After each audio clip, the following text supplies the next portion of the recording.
Nag-alsabalutan pa kayong mga taga-isla para lang ma-experience ang kiddie ride dito sa Baybay. Wala naman kasing tarak-tarak na umuilaw doon sa amin, guys. Kanina lang nga dumating si Manang Inday kasama yung dalawang bata, pero ngayon andito na kami kasi pang-asot namin to guys kay Gigi para tomorrow ay magpatuli na siya kasi ito lang naman yung pinunta niya dito sa Rojas City. Pagkarating nga namin dito sa People's Park Baybay ay pumila kaagad kami sa bilihan ng tickets para sa rides. Pero sad to say, last 10 na lang daw. Pero okay lang naman yan kasi food is life, di ba, Je? First time nga makasama ng aking dalawang best friend na si Inday at ni Lilin sa vlog ko kasi usually hindi naman ako nakakapag-vlog doon nang umuwi ako sa isla kasi sa bahay lang naman ako palagi. And ito nga dahil hindi kami nakakuha ng ticket ay mag-chill-chill muna kami dito sa Baybay. And also hindi lang for kiddie rides yung ina-offer dito ha. I was amazed kasi hindi mo na kailangan pumunta sa Boracay for water activities kasi may mga ina-offer sila ditong banana boat, ganyan. Something ang mga activities sa water guys. As in, I wanna try it maybe next time pag may budget na at may kasama na kasi boring naman kung ikaw lang yung isa, no? Parang buang ka na yung timo-timo lang. Tinonto talaga ang rides na to. Kanina sabi nila last 10 na lang kaya naman hindi na pumila si Manang at umalis na lang kami at nag-room around dito sa Baybay. Pero pagtingin ni Manang marami pa ring pupila kaya naman pumila na rin siya at luckily we got 4 tickets. Kami lang yung sumakay guys kasi hindi na nag-ride sina Inday at Linlen kasi nanonood na lang sila sa amin. So nauna pala si Manang nakakuha ng ride. I mean the car pandalawahan kasi may double, may single. Sana all. Ang mga boys ngayong pinag-drive namin dito guys kasi for today's video, passenger princess muna kami ni Manang Inday though ako lang talaga yung princess dito. Kasi hindi naman natin matatawag na princess ang isang babae kung may Disney princess din naman siya. Oh, ano ang mahambal nyo? Kung kamo ang pahambalon.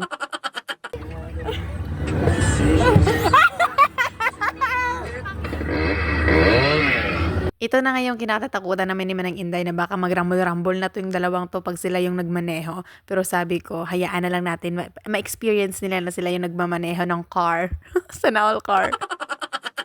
Super nag-enjoy talaga ako guys dito sa rides na to. Even though hindi na ako kid ha, I'm not kid anymore, adult na ako. Pero I was craving for this kind of activities, kid activities na super ganda talaga nakaka-enjoy, nakaka-relax din also. And nagandahan din ako kasi yung sasakyan na sinasakyan namin guys is mayroong music. As in parang nagsa-sound trip ka lang guys. Parang yung peg mo is nagro-road trip ka lang. Lakas maka music and news. Charing.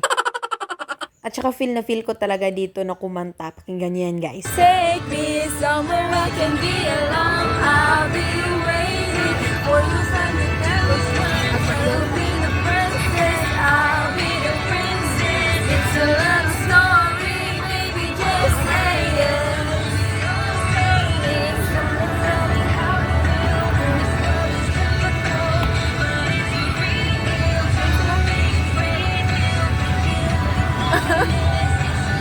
Sorry, baby, just say it.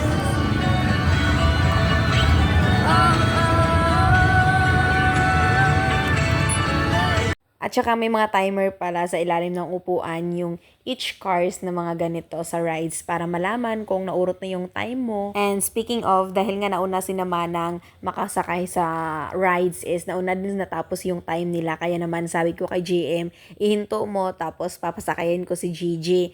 Tapos kayo na lang dalawa yung mag-rides dyan kasi bivideohan ko na din kayo. At sa mga nagtatanong pala guys, kung may anak na daw ba ako. As in, nag-chat pa talaga kayo ha. Opo, totoo yun. May anak na po ako. Yan po yung kasama ng aking bunsong kapatid, si Gigi. Yung aking inaanak. Opo, inaanak ha, hindi anak, guys. Huwag naman kayong, pala desisyon sa buhay. Kasi nag-aaral pa ako dito. Huwag niyo muna akong hanapan ng anak guys ha. Kasi boyfriend nga, hindi pa ako nakakapag-boyfriend eh. Pero huwag kayong mag-alala no. Kasi kung mabubuntis din naman ako, malalaman nyo rin. Kasi vlogger na tayo ngayon. Kailangan updated din kayo, di ba? So anyways, dyan lang muna magtatapos yung chikahan natin guys, no? Salamat sa panunood and sana makita ko rin kayo na nanonood in my next one. Bye!